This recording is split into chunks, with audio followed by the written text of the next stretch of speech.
Queridas irmãs, queridos irmãos, que Jesus nos abençoe hoje e sempre. E muito boa noite. Mas como só os desencarnados responderam, eu vou repetir, né? Povo fraco, né? O povo está sem comer, não jantou ainda. Boa noite, gente. Boa noite. Agora sim, né? Voltamos para o corpo, no susto. É uma alegria muito grande para mim estar de volta a esta casa, ao Centro Espírita Maria Angélica, trazendo um abraço fraterno lá de Salvador, na Bahia, do Instituto da Mediunidade Ivone Pereira. E eu estava lembrando agora, Regina, que no ano passado eu estive aqui também lançando o livro, o anterior, vocês vão vê-lo rapidinho, daqui a pouco, e foi a primeira palestra também, as primeiras palestras sobre o livro que eu fiz aqui, né? E estou retornando no mesmo caminho. Será que vai tornar uma tradição? Né? Vamos ver. Hoje, com a alegria de trazer mais este livro, mais este trabalho, tal pessoa, tal médium, influência das qualidades morais na prática mediúnica, que é um tema extremamente, vamos dizer assim, espinhoso para algumas pessoas, né? Sobretudo para aqueles que preferem não ver, não entender, não enxergar, pelos motivos que a gente pode até tratar ao longo da palestra, mas com essa proposta, que é uma proposta desafio nossa, que eu particularmente tenho assumido como uma bandeira nas minhas abordagens espíritas, nas minhas pesquisas sobre mediunidade, que é humanizarmos o médium, né? Entendermos que médiuns, antes de tudo, são pessoas, são indivíduos de carne, osso e desejos, por que não dizer, e que, naturalmente, vivem como todos nós vivemos, as suas dificuldades, as suas possibilidades, e que, dentro disso aí, a mediunidade acontece com os contornos que lhe é possível. Esse projeto ele está inserido no bojo de uma iniciativa da editora La Chatre, que é de manter viva a memória do Hermínio Corrêa de Miranda. Engraçado que as pessoas perguntam assim, aliás, a gente tem tanto o encanto pela mediunidade que pergunta assim, é psicografia? É psicografia? Não é psicografia, tá? É uma ideia de dialogarmos com textos, com conceitos do Hermínio Miranda, como uma forma de manter viva a sua memória no movimento, de lembrar para a gente, olha, o Hermínio está aí, ele existe, as obras são importantes, vamos continuar estudando ele, apesar de ter desencarnado há 6 anos, completa agora em julho 6 anos de desencarnação, mas as obras continuam atualíssimas. O primeiro foi este aqui, A Tarefa dos Enxovais, que foi encampado pelo Orson Peter Carrara, lá de Matão, em São Paulo.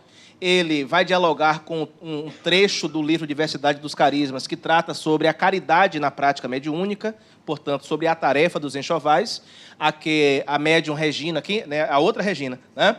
Quem já leu o livro Diversidade dos Carismas aqui, levanta a mão, né? Tem uma médium lá, cujo pseudônimo é Regina, mas o nome dela é outro, ela ainda está encarnada, mora no Rio de Janeiro, no bairro de Botafogo. Mais informação eu não dou para vocês, tá? Que espírita não é fofoqueiro, né? Graças a Deus, e a tarefa, como a tarefa ganha relevância, ele vai tratando no livro aqui. O segundo que lançamos no ano passado, Os Obsessores, Gente como a Gente, um texto que dialogamos com o texto dele do livro As Duas Faces da Vida. Quem teve a oportunidade de ler a obra viu que foi um trabalho bem interessante que a gente construiu. E este outro, que não passava pela minha cabeça escrever, mas no mês de maio passado, em 2 dias seguidos, eu acordei de madrugada, às 2 da manhã, aliás, como acordei de ontem para hoje, não consegui mais dormir, aí fui trabalhar, fazer algumas coisas, às vezes acontece, né? E aí eu acordei com uma ideia insistente, um projeto pronto na cabeça de escrever algo sobre a influência das qualidades morais na prática mediúnica. Essa foi a ideia que me veio. No primeiro dia, foi madrugada, 2 da manhã, eu estou com a filha recém-nascida em casa, fez 4 meses recentemente, e a gente já não dorme direito, né? E aí, o pouco que tem para dormir, ainda vem os espíritos sacudirem a gente para trabalhar. Eu digo, não, peraí, alto lá, em nome de Jesus. Eu disse, olha, a ideia é boa, mas fica aí que eu vou dormir. Mas no dia seguinte, de novo, a insistência, e com um elemento a mais, como se fosse um comando mesmo, dizer assim, olha, procura no Diversidade dos Carismas o texto que vai dar suporte à escrita. E aí eu fui imediatamente, levantei, não consegui mais, né? Tive que levantar. E aí fui lá no índice do Diversidade dos Carismas, por 3 vezes eu li o índice e não encontrei. Aí na 4ª vez, quando eu estava passando pelo capítulo Desenvolvimento Mediúnico, uma voz disse assim, está aí. Aí quando eu fui olhar, encontrei os 3 textos que dão suporte à construção que nós fizemos em torno dessa ideia, tal pessoa, tal médium, e o livro então surgiu. Em 3 dias eu consegui alinhavar o livro, foi assim mesmo, foi como um jato, né? Não posso dizer que foi um processo psicográfico propriamente, mas certamente um livro inspirado. E que vem exatamente nessa tentativa da gente humanizar um pouco mais o médium. O Hermínio Miranda, os 2 primeiros textos são dele, o Hermínio Miranda faz uma metáfora interessantíssima entre o artista e o médium, entre o médium e o artista, para falar aquilo que há de comum entre eles e aquilo que os diferencia, e justamente tangenciando a questão da moral na prática mediúnica. Olha o que diz o Hermínio. Ocorre-me, com frequência, comparar o médium a um artista, a começar, como é óbvio, pela sensibilidade mais aguda que a ambos caracteriza. Não apenas o médium tem algo do artista, mas o artista tem muito do médium, pela sua faculdade de captar inspirações sutilíssimas em verdadeiros transes, para desenvolvê-las posteriormente no trabalho sofrido da elaboração. De fato, né? Se a gente parar para pensar as 2 figuras, elas são muito próximas, né? Da mesma forma como os artistas, em transes profundos, a gente tem relatos na literatura e em vídeos vários, eles buscam traduzir o belo, traduzir aquilo que aos olhos comuns não está claro, mas para o artista é diferente, né? Um gotejar para a gente, uma goteira pode ser simplesmente uma goteira. No máximo a gente vai cantar Sérgio Reis, né? Nessa casa tem goteira, pinga de mim. Mas o artista pode se inspirar naquilo para compor uma peça ao piano, para fazer um quadro, para, enfim, uma poesia, algo do tipo, né? Porque é uma sensibilidade diferente, um olhar diferente, uma capacidade diferente de percepção. Os médiuns também têm uma capacidade diferente de percepção. E, aliás, os artistas também têm algo de médiuns, né? Há relatos como, por exemplo, de Caetano Veloso, daquela música Você é Linda, que, por sinal, é uma linda música, em que ele diz que ele acorda uma certa noite com a música na cabeça, não só com a letra, como também com a melodia. E é impossível a gente não imaginar que ele trouxe isso de algum lugar, ainda que tenha sido dele mesmo num transe anímico, em que ele teria sido médium dele próprio, mas, claro, aí, no relato, como de outros tantos artistas, né, a presença de uma captação mediúnica de um algo assim. Prossegue o Hermínio Miranda. Vamos lá. Regina disse que eu tenho até meia-noite para falar, né? Então, vamos lá, que tem muita coisa. Muito bem. Voltando aqui, isso, ok. Agora, no que toca ao temperamento, eu gostei tanto desse texto do Hermínio. O Hermínio tem uma sensibilidade também para fazer algumas metáforas. Ele diz assim, olha, há, contudo, uma diferença fundamental entre o médium e o artista. Enquanto no artista é apenas desejável que ele seja uma pessoa equilibrada, sensata, serena, no médium isto é fundamental. Olha que interessante. E é verdade, né? O artista pode ser uma pessoa questionável sob diversas formas, inclusive nas questões morais que a gente pode considerar, mas ele é capaz de produzir boa arte.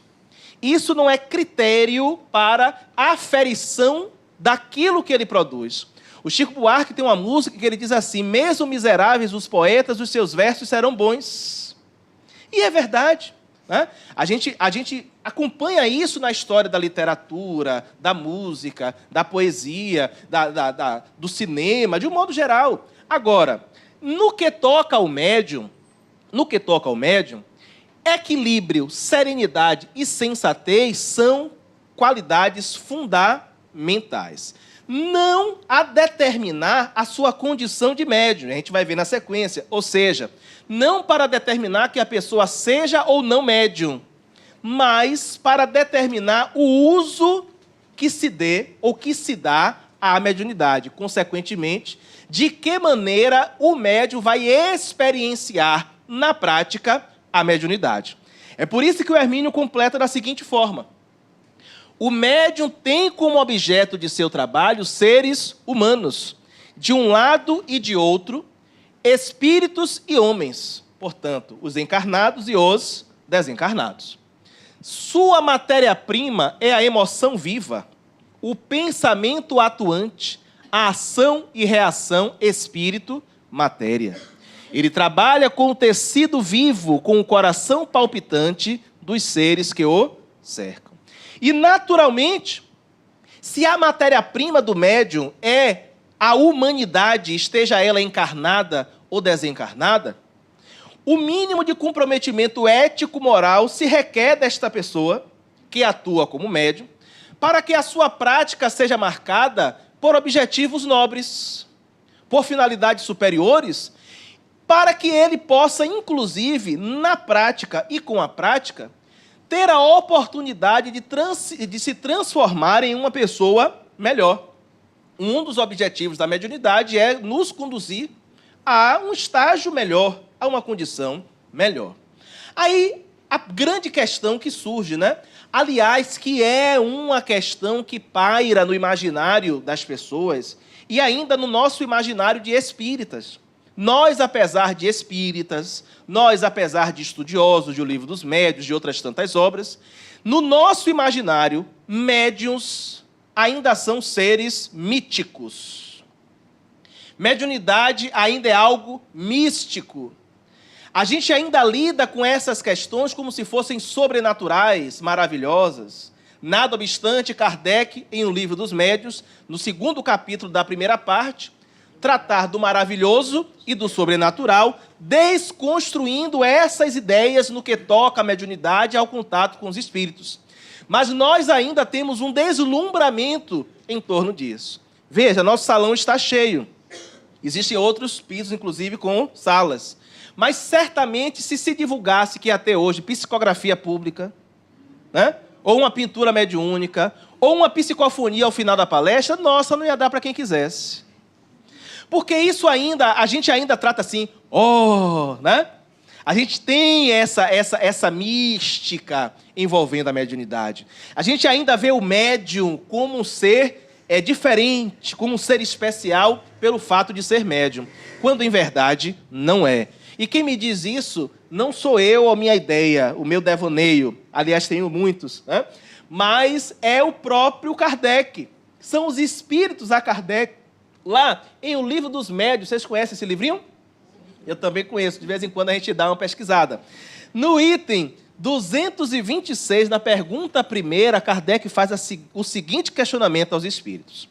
O desenvolvimento da mediunidade guarda a relação com o desenvolvimento moral dos médiuns?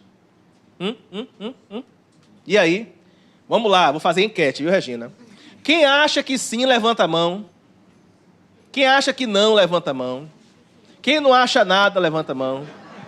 Quem não levantou a mão, levanta a mão. Quem quer dinheiro? Vai trabalhar, vai trabalhar. Ou vai pedir emprestado no banco, olha. Preste atenção. O desenvolvimento da mediunidade guarda relação com o desenvolvimento moral dos médiuns? O que é que Kardec está perguntando? Quanto mais moralizado o indivíduo, mais médium? Ou o indivíduo será tanto mais médium, quanto mais moralizado for? Essa é a pergunta de Kardec. Será que a resposta é essa? Vamos lá. Eis a resposta dos espíritos a Kardec. Não. A faculdade propriamente dita se radica no... Independe do moral, do desenvolvimento, né? O artigo ali, na preposição, é importante. Não é da moral, é do quê? Do desenvolvimento. O desenvolvimento da mediunidade depende do corpo. Porque o desenvolvimento, a faculdade, a possibilidade de desenvolver se radica onde? No organismo. Independe do desenvolvimento moral. Agora, aqui é que vem a cereja do bolo. Ou morango, para quem gosta, né? O mesmo, porém, não se dá com o seu uso, que pode ser bom ou mal conforme as qualidades do médium. Allan Kardec, em O Livro dos Médiuns, lá, olha aí. Então, veja, desenvolver mediunidade independe de desenvolvimento moral. Significa dizer o quê? Aquela pessoa que vê, que ouve, que escreve, que sai do corpo, que planta bananeira, não importa, né? Com a mediunidade. O fato de ser médium, de ter facilidade de execução, de produzir fenômenos à beça, nada tem a ver com sua moral. Da mesma forma que há pessoas, do ponto de vista moral, distintas, que não são médiuns. E, pelo amor de Deus, não é médias não, viu, gente? É médiuns mesmo, viu? Que não são médiuns. Então, muitas vezes, a gente confunde. A gente vê, por exemplo, uma pessoa com uma gama de fenômenos e uma facilidade na execução, diz assim, poxa, aquele é um grande médium. O Hermínio até trata disso, né? Grandes médiuns. Porque a gente vai olhar para o quê? Para o fenômeno, para a produção fenomênica. Porém, o que os espíritos dizem a Kardec e vão desenvolver em O Livro dos Médiuns é: nada tem a ver ser médium ou não ser com ser mais ou menos evoluído moralmente. Então, aquele que está se achando porque é médium, cuidado. Né? Porque quem muito se acha é porque muito se perdeu. Não é assim? Se eu me acho demais é porque eu estou muito perdido. Quanto menos eu me acho, menos perdido eu estou. Aqueles que acham que médiuns, né? Obrigado, Regina, que médiuns são pessoas superiores por serem médiuns, cuidado, desça daí também, porque você pode se machucar. Agora, a questão é, a moral do médium tem influência no uso que ele dá à mediunidade. E aí Kardec vai tratar das qualidades morais dos médiuns sob essa perspectiva. Vamos mais um pouco? Vamos mais um pouquinho? Vamos lá, então. Voltando aí, continuando com Kardec. Kardec faz uma pergunta inquietante aos espíritos em O Livro dos Médiuns. E que pergunta é essa? Olha lá. Qual o médium que se poderia qualificar de perfeito? E aí? Pergunto a vocês. Qual o médium que se poderia qualificar de perfeito? Vocês me dão nomes, características, e aí? Ó, querem ver a resposta dos espíritos? A pergunta é inquietante e a resposta é reveladora, para não dizer perturbadora. Olha lá. Perfeito! E eu acho que esse foi assim uma gargalhada, sabe? Ocultou assim uma gargalhada dos espíritos. Bem sabes que a perfeição não existe na terra, sem o que não estaríeis nela. E aqui eu digo uma coisa. Quem foi que perguntou? Kardec, não foi? A resposta foi para quem? Para Kardec. Os espíritos estão dizendo a Kardec assim, nem você estaria na terra se houvesse perfeição nela. Isso eu acho bacana a gente pensar, não é para depreciar Kardec não, pelo amor de Deus. É porque às vezes a gente trabalha dogmaticamente com a figura de Kardec. E nem ele próprio aceitou isso, né? Kardec também foi pessoa, né? Kardec também teve suas fragilidades, é normal. Humanizar não é depreciar, é aproximar. Quanto mais a gente humaniza, mais a gente aproxima da gente. Dize, portanto, o bom médium e já é muito. Por isso que eles são raros. Eu acho que os espíritos fazem uma concessão, porque até Jesus recusou o título de bom. Né? Jesus diz assim, não, bom é o Pai. Aí eles fazem uma concessão, fale bom médium, não fale perfeito não. E tem mais. Médium perfeito seria aquele contra o qual os maus espíritos jamais ousassem uma tentativa de enganá-lo. Eu só vou deixar a provocação, depois vocês trabalham isso com o André Marinho, que é um especialista em Jesus. Né? Quando a gente lembra de Jesus, o episódio da tentação, Jesus foi tentado também, né? Olha aí. Então, talvez nem Jesus a gente pudesse chamar de perfeito. Ele é o espírito mais evoluído que a gente conheceu. Os espíritos nos dizem isso, é verdade. Mas será que nessa perspectiva poderia chamá-lo de perfeito? Fica só aí a provocação. Não estou afirmando nada. Eu só estou suscitando a reflexão, tá? Pois bem, o melhor... Vocês estão me ouvindo? Então, né? Porque o retorno não está bom. O melhor é aquele que, simpatizando somente com os bons espíritos... Peraí, parou. É possível? Simpatizar só com os bons? No estágio que a gente se encontra... pronto. Percebeu? Olha como... O melhor seria aquele que, simpatizando somente com os bons espíritos, Já cai por terra aí, né? A gente vem de encarnações com tanta coisa que a gente fez, com tanta tralha emocional, com tanto espírito ligado a gente por conta dos equívocos, não é? Já parou por aí. Agora vai mais, complica. Tem sido menos enganado. Menos. O que significa dizer que mesmo aquele, nas condições ideais de temperatura e pressão, não nas condições normais, somos nós, né? Aquele que só simpatize com os bons espíritos será menos enganado. Significa dizer que vai ser também enganado. Ou traído por si mesmo, né, pelas suas crenças, pela sua imaginação, ou por espíritos de boa fé, não estou falando de má fé, tá, gente? Mas o que significa dizer isso aqui? Que todos estamos no mesmo barco. Todos estamos no mesmo processo, todos nós. Por mais distinto que lhe pareça tal ou qual médium, eu vou falar da Ivone Pereira, por exemplo, que é alguém que eu amo de paixão, que eu estudo há muito tempo, mas Ivone era humana. Ivone era uma pessoa encarnada também com suas limitações. E por melhor médium que ela tenha sido, ela também estava sujeita a equívocos, enganos. E quando eu, eventualmente, falo de até um ou outro que eu identifiquei nas pesquisas, as pessoas dizem, mas como é que você faz isso? Você é um biógrafo da Ivone e está promovendo a obra dela e faz isso. É o contrário. É exatamente para exaltar, para mostrar o quanto ela foi humana e, apesar das limitações, ela fez o que fez. Isso é retirar a capa de mito, né? A mitificação. Por quê? O que é que faz a mitificação? Entende que a pessoa é uma pessoa diferente das outras, então ela faz porque é especial. Quando eu humanizo, eu digo não. Se ela fez, eu também fiz. Jesus se humanizou. Em que momento foi que Jesus se humanizou? Em 2 momentos. Quando ele diz assim, ó, eu venci o mundo, vós também podeis vencê-lo. O que é que ele está dizendo? Eu passei por tudo que vocês passaram e venci. Mire-se no meu exemplo e vença também. E qual é a outra passagem que ele se humaniza? E ao mesmo tempo nos diviniza? Vós sois deuses. Não é vós sois Deus, o uno, deuses. E podeis fazer tudo quanto fiz? E muito mais. Eu fico imaginando, meu Deus do céu, quando é que eu vou fazer o que ele fez? Que dirá o mais que ele fez? Mas olha como ele se humaniza.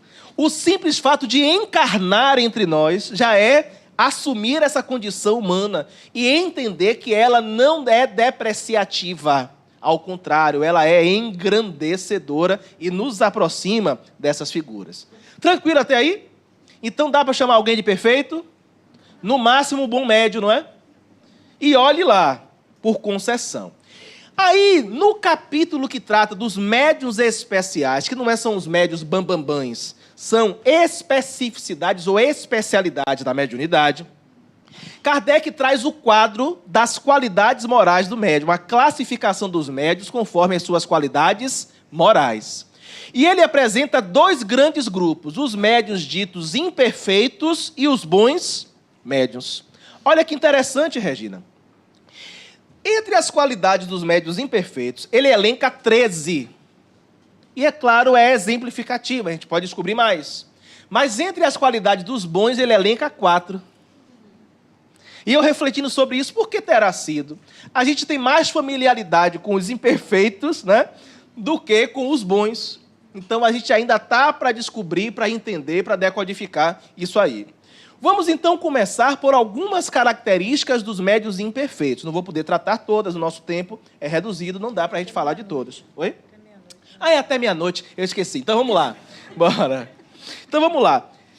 Ele vai falar, por exemplo, dos chamados médiuns obsidiados ou obsediados. E aí, gente, vamos lá. Ele fala dos médiuns obsediados, dos fascinados e dos subjugados. Essas não são propriamente características morais, ok? Mas a condição de estar obsediado, fascinado ou subjugado, que ele faz diferença, é consequência das deficiências morais. Por isso, ele as trata neste aspecto aí das qualidades morais dos médiuns. Médiuns obsediados seriam aqueles vítimas de obsessão simples, mas cuidado com isso, viu? Porque uma obsessão simples não é uma simples obsessão, né? Aliás, eu acho perigosíssimas as obsessões simples, porque nem sempre a gente tem clareza daquele que elas estão instaladas. Então, identificar em si e desvencilhar-se delas pode ser um problema. Olha o que Kardec diz. Os que não podem desembaraçar-se de espíritos importunos e enganadores, mas não se iludem. Aqui já há um mérito, né? Não sei se vocês já tiveram a possibilidade, eu tenho 22 anos de prática mediúnica, embora apenas 37 na vivência agora, né? Vou para 38 no mês que vem, estou aceitando presentes, tá bom? Deixa o número da conta, enfim.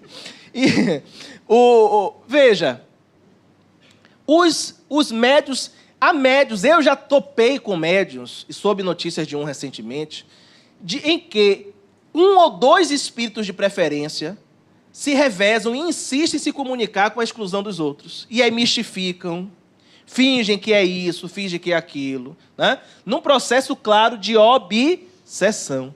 E os médios, nesses casos, muitas vezes, têm clareza do que acontece, sabem o que está acontecendo, mas exatamente em função das suas deficiências morais, não conseguem facilmente se desvencilhar do processo obsessivo. Quando se tem clareza, é um bônus. O grande problema é quando a gente mergulha neste outro processo aqui, ó, chamado fascinação. E eu coloquei ali do lado outro livro, que a gente trata disso também nos obsessores, gente como a gente. Médiuns fascinados são iludidos por espíritos enganadores e se iludem sobre a natureza das comunicações que recebe. Gente, o que tem de médium fascinado espalhado por aí não está escrito. Os médiuns que se acham os missionários. Toda vez que eu vejo aquele chegando, nem anda, desliza, né? Não anda no chão, desliza. Eu só me lembro de Ivone. Ivone que recusava qualquer título de missionária. Ela dizia, não, eu sou uma tarefeira. E não era falsa modéstia, não. Ela sabia onde é que o calo apertava. Ela tinha plena consciência das limitações dela. Mas o que tem de médium aí que acha que está em conexão... Olha, eu fui num centro. Eu não iria nem ver essas coisas, né? Mas eu vou dizer, né? Eu vou dizer. Eu cheguei num centro, num certo lugar do país aí, que tinha um panteão de espírito, tudo espírito top de linha. E eu digo assim, meu Deus do céu, das duas uma. Ou só tem espírito encarnado top de linha aqui, ou os piores, porque só os melhores para dar jeito. Era uma coisa assim impressionante, impressionante. Eu não vou nem entrar em nomes, detalhes, não vou dar, porque pode identificar, né? Aí dá problema depois, está gravando e eu tenho juízo, ainda tenho algum, né? Então, veja, aí e aqueles que acham, e como eu já ouvi dizendo assim, fulano de tal, que foi do tempo de Jesus, né? Gente, eu corro dessas histórias. História de revelação, eu corro. Quando é de alguém dizendo sobre o outro, eu ainda ouço, mas quando é a própria pessoa se auto-intitulando, olha, desça daí porque a queda é fenomenal, ou como dizia aquele personagem lá da novela, fenomenal, né? A queda é triste, é difícil. Pessoas que estão fascinadas, que entram em coisas ridículas. E uma característica da fascinação é, a pessoa não percebe que está na fascinação. Quem tem o mínimo de bom senso em volta percebe, chama atenção e aí é tido como o quê? Como o imperfeito, o que quer colocar problema, o que quer criar dificuldade, não é assim? Mas o fascinado não percebe. E olha, posso descontar outro segredo? O que tem de gente aí que é esquizofrênico, passando por médium no movimento espírita, não está escrito. Não está escrito. E eu vou parar por aqui também para não falar demais. Vamos lá. Terceira característica, os subjugados. Os que sofrem uma dominação moral e muitas vezes material da parte de maus espíritos.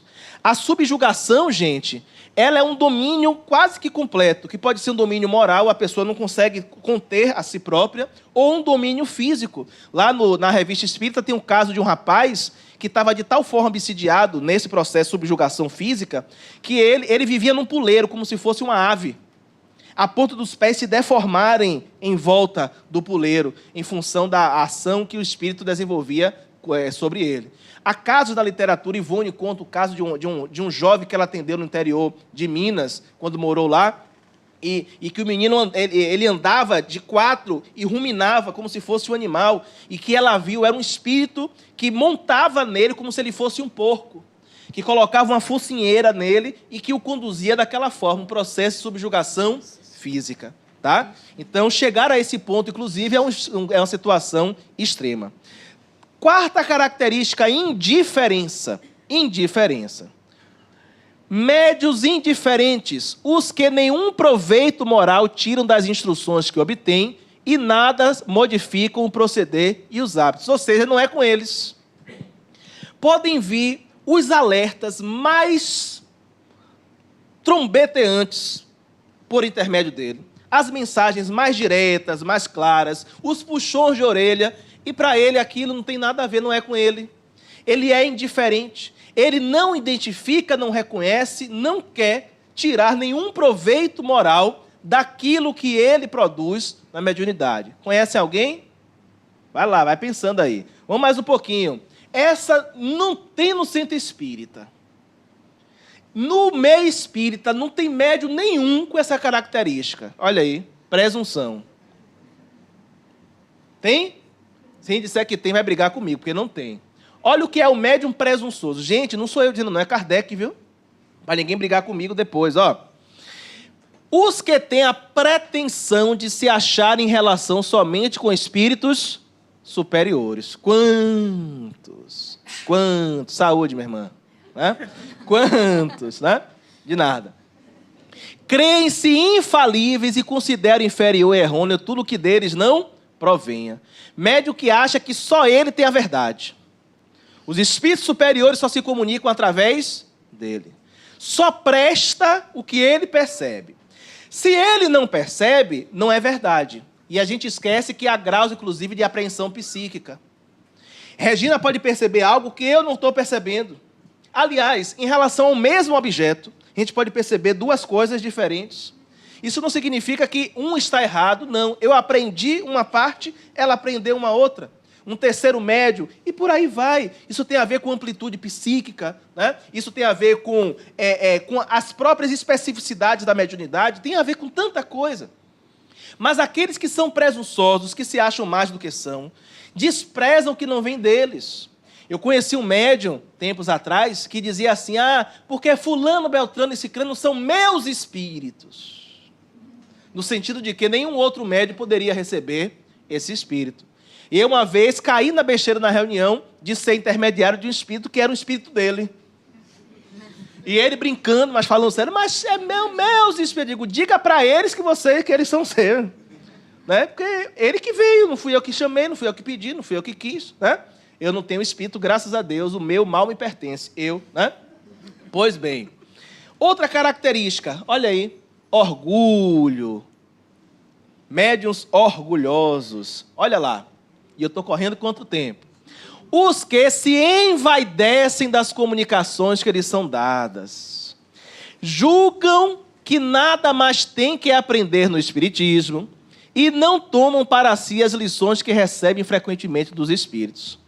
Não se contentam com as faculdades que possuem, querem tê-las todas. Conhecem gente assim? Se envaidece, gente, não existe coisa mais sem propósito do que você se envaidecer da mediunidade ou das comunicações que recebe. Imagine que neste momento se aproxime o Dr. Bezerra de Menezes aqui de mim. É só imaginação, não aproximou não, viu, gente? Né? Aí, Dr. Bezerra vem dar uma comunicação por meio intermédio. Ok. Aí depois eu fico me achando, ai meu Deus do céu, Dr. Bezerra, Dr. Bezerra, Dr. Bezerra. Primeiro, quando a gente tem consciência, olha, quem foi que falou? Fui eu ou foi o Espírito? O mérito é dele, não é meu. Eu fui o microfone, eu fui uma ponte.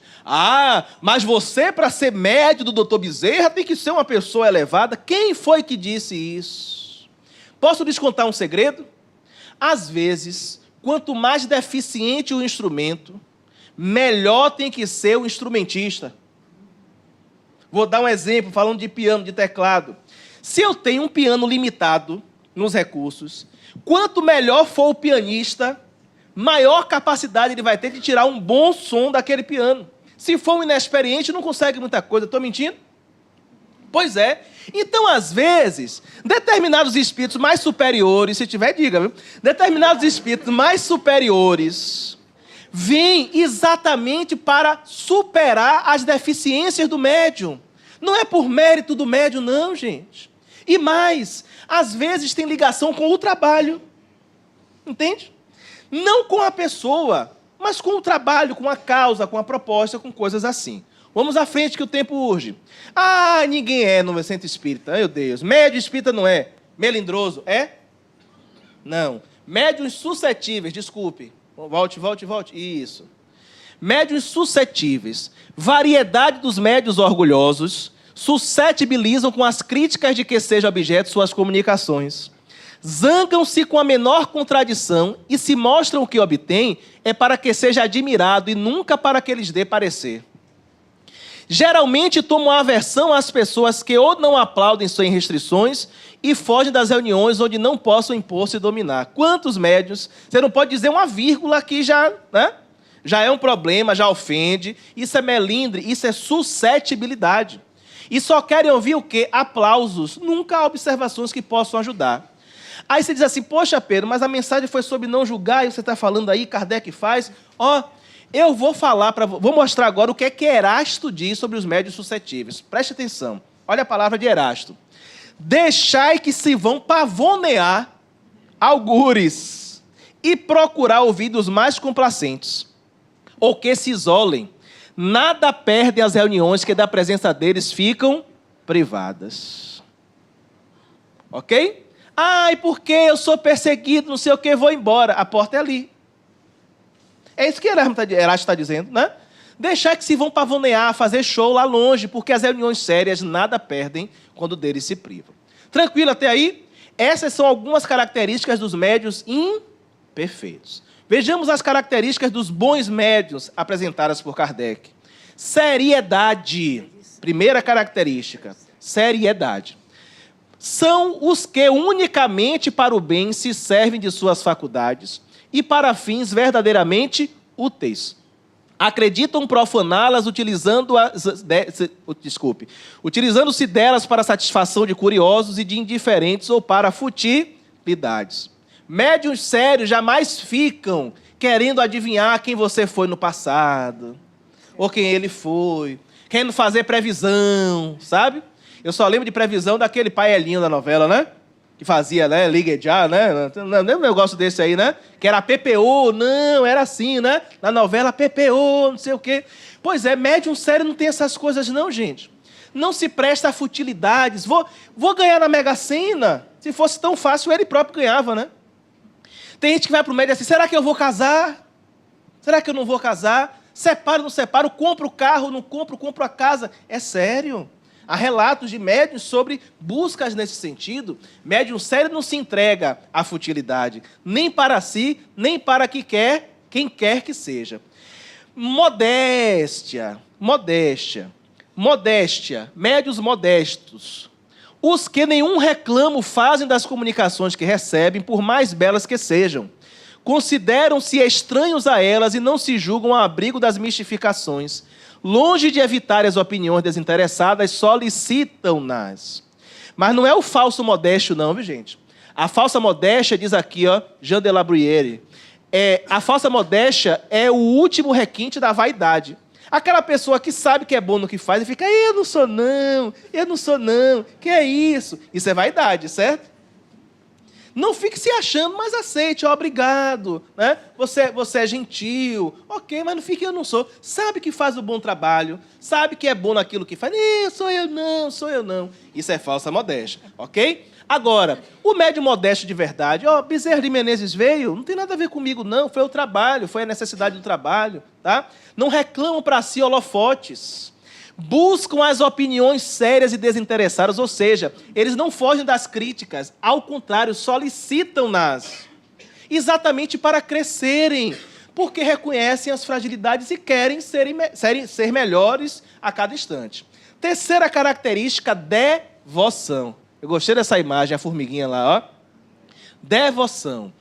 Devotados são os que compreendem que o verdadeiro médium tem uma missão, não no sentido místico, mas no sentido de tarefa a cumprir, e deve, quando necessário, sacrificar gostos, hábitos, prazeres, tempo e mesmo interesses materiais ao bem dos outros. Tem muita gente que se pega aqui dizendo assim, você me dá mais 2 minutos para terminar? Além do tempo regulamentar.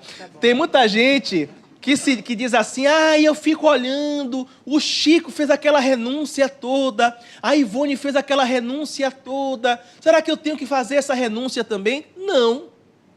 Cada um faz a sua renúncia. Porque, gente, vamos combinar? Vocês acham que não é renúncia? Veja, quem é médium aqui, levanta a mão. Sem medo, vai, que o povo fica com medo de levantar a mão. Não vou nem muito longe. Quem trabalha aqui no centro, levanta a mão. Quando vem para o centro trabalhar, não está se privando de alguma coisa? Podia estar com a família, com o namorado, com a namorada, com o marido, com a esposa, com o gato, com o cachorro, de perna para o ar assistindo Netflix ou Sky, não importa. Podia estar fazendo qualquer outra coisa, mas está aqui. É uma renúncia, gente. É uma forma de renunciar. E a gente não tem que desconsiderar isso, não. E Deus e alguns de vocês é que sabem os perrengues, para usar uma palavra nordestina, os perrengues que vocês passam em família para estar aqui. Vá, leva logo o colchão, né? Porque não mora lá, não sei o quê. Maridos e esposas ciumentas que acham que você está arranjando outra pessoa lá, né? Tem ciúme até de espírito. Se você chegar dizendo assim, o espírito se comunicou, Maria Angélica, como é essa mulher? Ela é bonita, tá dando em cima de... É sério. Tem gente que é neurótica. Então, não duvidem, não. Você vem aqui para uma festa julina no dia 6, não é? Em nome de Jesus, venha, só não venha porque eu não vou estar aqui. E aí, olha, você podia estar sábado indo para a praia, né? Indo se divertir, viajando. E está aqui. Isso é também renúncia. Considere isso também como renúncia. E não se amesquine, não se apequene, não. Porque cada um é que sabe, como diz Caetano, cada um sabe a dor e a delícia de ser o que é. Então valorize seu esforço e se reconheça no processo. Isso também é forma de devoção. E a última característica, que é a segurança. Médiuns seguros, os que, além da facilidade de execução, merecem toda a confiança pelo próprio caráter, pela natureza elevada dos espíritos que os assistem. Os que, portanto, menos expostos se acham a ser iludidos. Esta segurança, de modo algum, depende dos nomes mais ou menos respeitáveis com que se manifestam, mas da postura dele. É um ato de maturidade, é algo que se conquista com o tempo, de trabalho. Para concluir, porque o tempo urge, e Regina já está aqui, vamos lá, Pedro, vamos lá. A diferença de um bom médium e um médium desajustado não está na mediunidade, mas onde? No caráter de um e de outro. Na formação moral, no esforço que um faz e o outro não, para criar as condições adequadas de comportamento, Evangelho segundo o Espiritismo. Nisso, como vimos, é que diferem os médiuns dos artistas, diz Hermínio Miranda. O compositor emocionalmente desajustado pode produzir uma sinfonia tão bela quanto a de um ou outro companheiro equilibrado e sensato. E ninguém notará diferença alguma de técnica ou de beleza se realmente forem boas sinfonias. E aí ele continua dizendo, o trabalho do médium nesse ponto é infinitamente mais delicado, porque essas condições morais afetam definitivamente a qualidade do seu trabalho, num sentido ou no outro, para o bem ou para o mal, conforme seja um bom médium ou um médium imperfeito. Daí a sua responsabilidade e a responsabilidade correspondente daqueles que se propõem a ajudá-lo no desenvolvimento de suas faculdades. O que significa dizer, minha amiga, que o que eu sou enquanto pessoa não determina se eu serei ou não médium, mas as minhas qualidades morais, portanto, da pessoa Pedro, vão influenciar no uso que Pedro médium faz da mediunidade. Afinal, estaremos plenamente no caminho de ser bons médiuns, desde que nos esforcemos por ser médiuns bons, ou seja, pessoas boas. Quanto melhores pessoas formos, melhores médiuns seremos. Tal pessoa, tal médium. Muita paz.